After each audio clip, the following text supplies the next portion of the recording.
नमस्कार देवियों और सज्जनों, व्यालोक वाणी में आप सभी का स्वागत है। और इस बार हमारी दाहिनी चौखट में आप जिनको देख रहे हैं वो हम सबके चहेते, प्यारे, दुलारे हमारे संपादक श्री अवनीश पीमा जी हैं।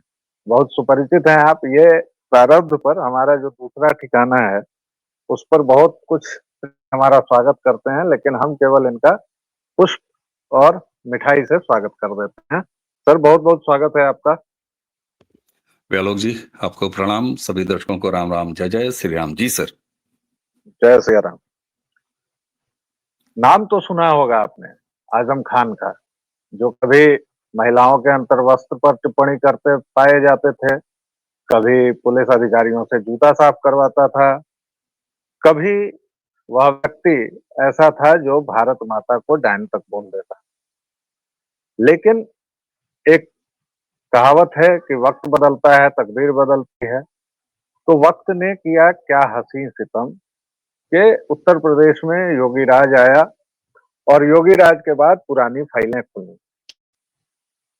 आजम खान लंबे समय तक जेल में रहने के बाद इतने मुकदमे चल रहे हैं कि उन पर गिनती मुश्किल है।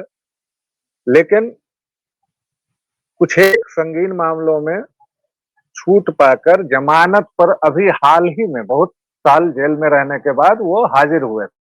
अब फिर उन पर दो दो पैन कार्ड रखने का मामला चल ही रहा था, उस पर सुनवाई पूरी हो गई और कोर्ट जी ने कह दिया कि आप दोनों बाप बेटे को 7-7 साल कैद होगी। ये संक्षेप में समाचार। और अब इस समाचार के लिंक और विस्तृत व्याख्या का काम हमारे सम्मानीय ही करेंगे। तो ओवर टू यू सर। इनसे देखें इस खबर को और इस पूरे संदर्भ को। आपसे विस्तृत एक वक्तव्य की अपेक्षा है जी।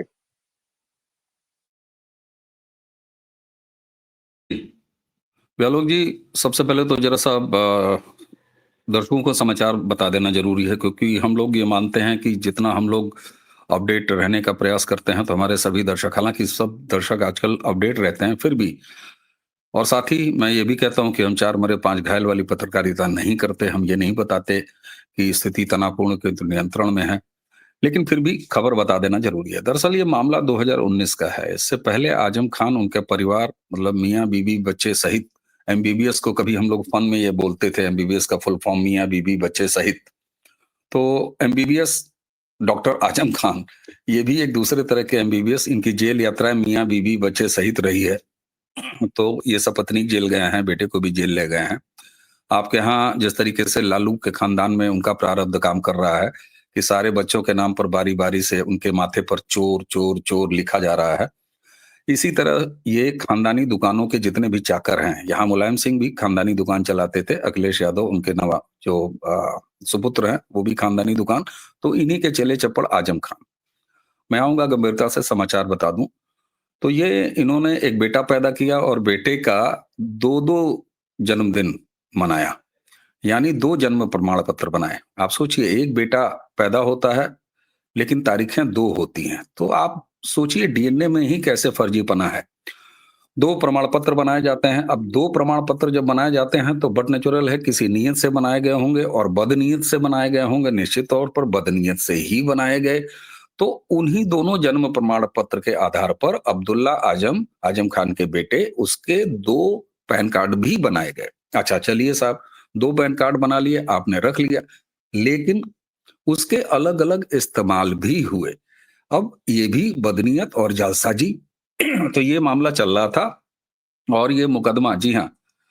अब देखिए साहब, लोग कहते हैं कि कानून बड़ा शिथिल है, कुछ नहीं होगा कुछ नहीं होगा। मैं अभी आऊंगा उस बात पर। 2019 में शहर का विधायक भारतीय जनता पार्टी के थे और अब वो विधायक भी हैं।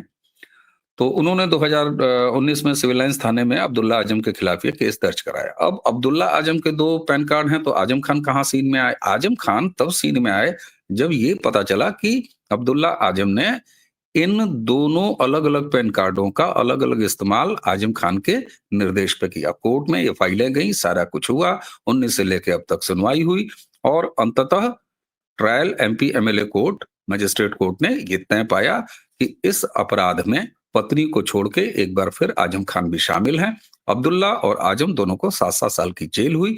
जैसे ही कल ये सजा सुनाई गई, तुरंत उनको वहीं कोर्ट में हिरासत में ले लिया और उसके बाद आजम और अब्दुल्ला की जेल रवानगी हो गई। तो ये है साहब, कानून कितना जल्दी अपना काम करता है। मुझे जुमला याद आता है, कानून अपना काम करेगा। बहुत दिन हो गए मुझे ये जुमला सुनाई नहीं देता, गिरोह अब बोलते नहीं कि कानून अपना काम कर रहा है।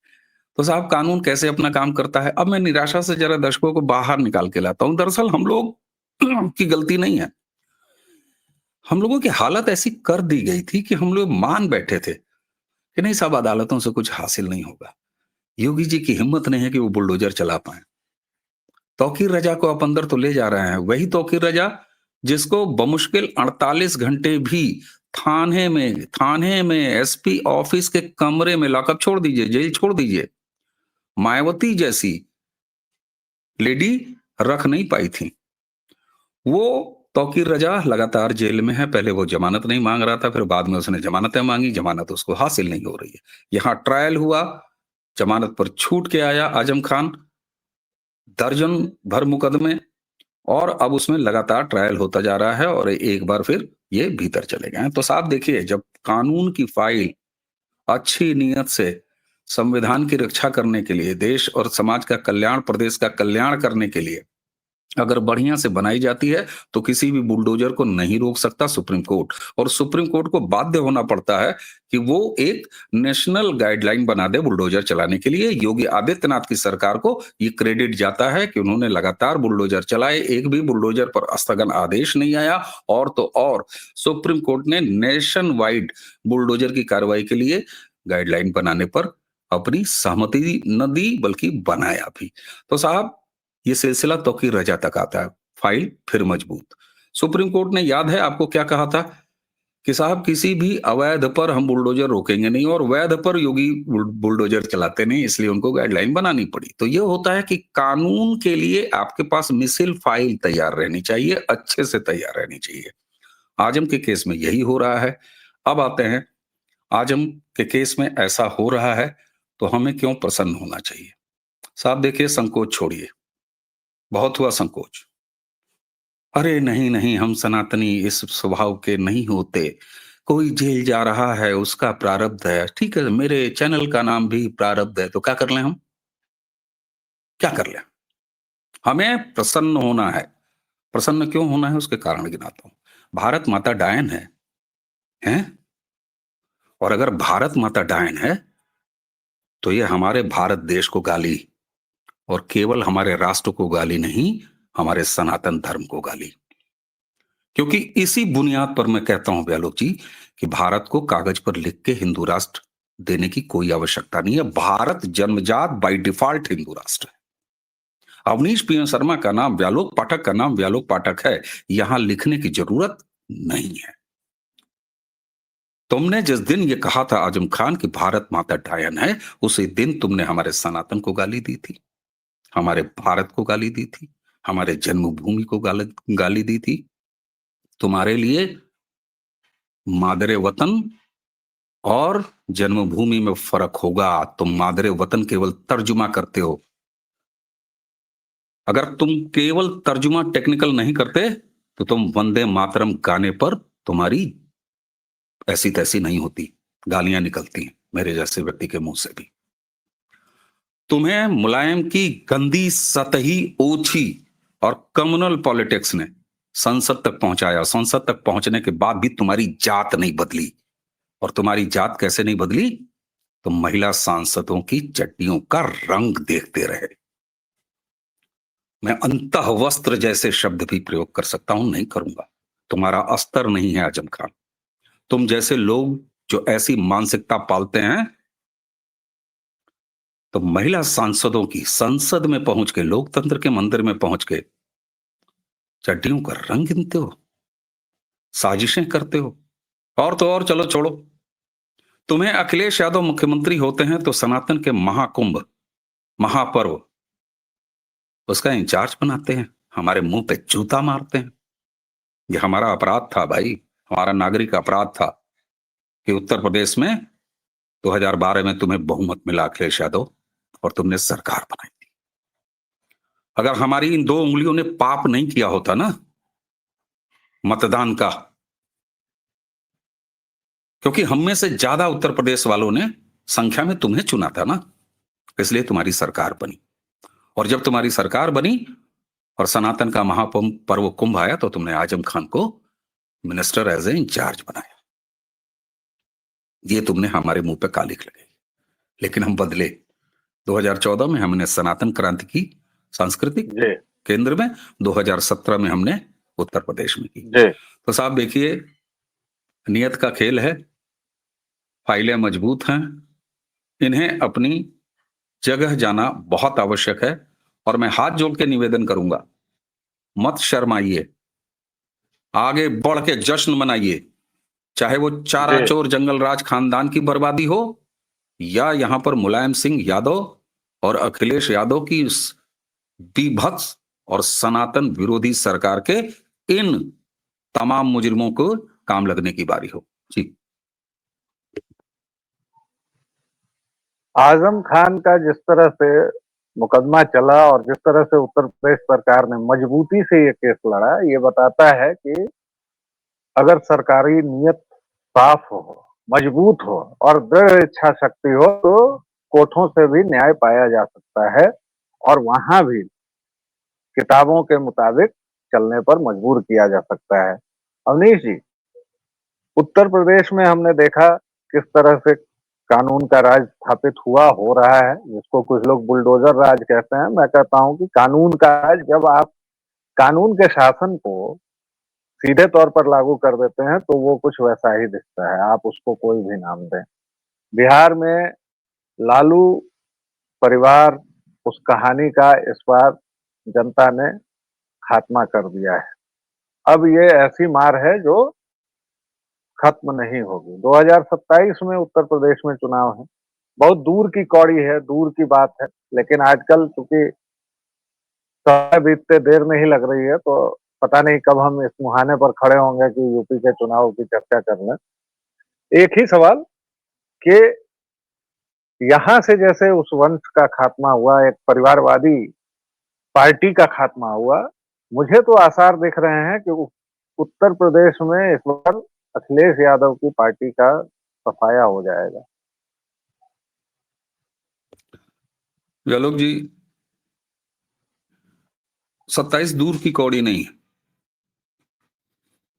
आप ध्यान दीजिए, हम लोगों का होली जब 1 साल की बीतता है तो उसके बाद हम लोग तुरंत होली खेलने के बाद, रंग उंग छोड़ाने के बाद फिर पूछते हैं, हे अगले साल होली कब आएगी। हम बड़ी बेसब्री से प्रतीक्षा करते हैं। दीपावली बीतती है, अगले दीपावली, यहां तक कि ये दिया अनयूज्ड बच गया है, इसको रख दो। ये वाली झालर देखो इस बार एक्स्ट्रा आ गई थी, इसको रख दो, अगली दिवाली में लगाएंगे। ऐसे ही करते हैं ना, हम उत्सव धर्मी लोग हैं, सनातनी। लोकतंत्र का महापर्व है चुनाव, तो 2027 दूर की कौड़ी नहीं है। हर समय राजनीति है, जीवन के हमारे हर अंग में राजनीति है। तो 2027 की शानदार तैयारी और पूरी गर्मी है उत्तर प्रदेश में, ऐसे कहिए इसको। कहां दूर की कौड़ी है महाराज, हम लोग किसी पार्टी के वर्कर थोड़ी ना, हम लोग वोट डालने वाले मतदाता हैं। हमारे लिए चुनाव लोकतंत्र का पर्व है। तो होली कब आएगी, हमको याद है 27 का चुनाव कब आएगा। हम तो माहौल बना रहे हैं, हम तो मिसकाल वाले मेंबर में नहीं है किसी आरटी पार्टी के, भाई ना होंगे, ना दीक्षित संघी हैं, ये भी गर्व से कहते हैं, लेकिन आते उसी संस्कृति से हैं। क्यों? क्योंकि उनके लिए भी भारत प्रथम है, हमारे लिए भी भारत प्रथम। उनकी भी माँ भारत माँ है, मेरी भी माँ, आपकी भी माँ भारत माँ है। तो हम लोग भाई भाई हैं। और कोई हिम्मत पैदा कर ले भारत को अपनी माँ कहने का, हम उसके भाई हो जाएंगे। लेकिन नहीं, राहुल गांधी को तो सुप्रीम कोर्ट के जज को कहना पड़ता है कि कोई भी भारतीय इस तरह की हरकत नहीं करेगा, कहते हैं ना। तो सवाल यह है साहब कि बिहार ने जो काम किया है, उत्तर प्रदेश ने ये काम 2017 में कर दिया। अभी हमारे यहाँ इंट्रो में बात करते करते, मॉडरेट करते, आपसे जब एक बात कही उसी को रिपीट करूं यहाँ पे कि साहब 2017 में जब उत्तर प्रदेश ने एक नई राह पकड़ी, योगी आदित्यनाथ कहीं सीन में नहीं थे। लेकिन एक बार योगी आदित्यनाथ आए, 5 साल हमने उनका काम देखा, लॉ एंड ऑर्डर देखा, डंडा देखा, विकास देखा, महिलाओं की सुरक्षा देखा, यूपी का इन्वेस्टमेंट देखा, गुंडा राज की समाप्ति देखा, चोरी रहजनी का खात्मा देखा, ईमानदारी से सबके लिए काम देखा। 5 साल और दिया और 3 दशकों से ज्यादा का रिकॉर्ड टूट गया कि कोई सरकार वापस आ गई, इतने बड़े मैंडेट से वापस आ गई।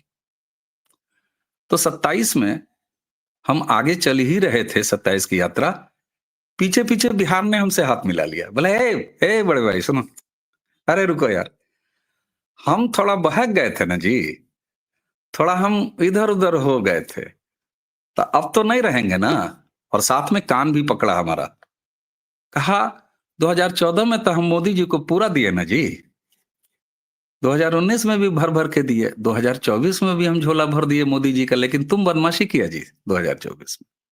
कान भी पकड़ा बिहार ने, हमें याद दिलाया है 2024 में तुम धोखा दिया है।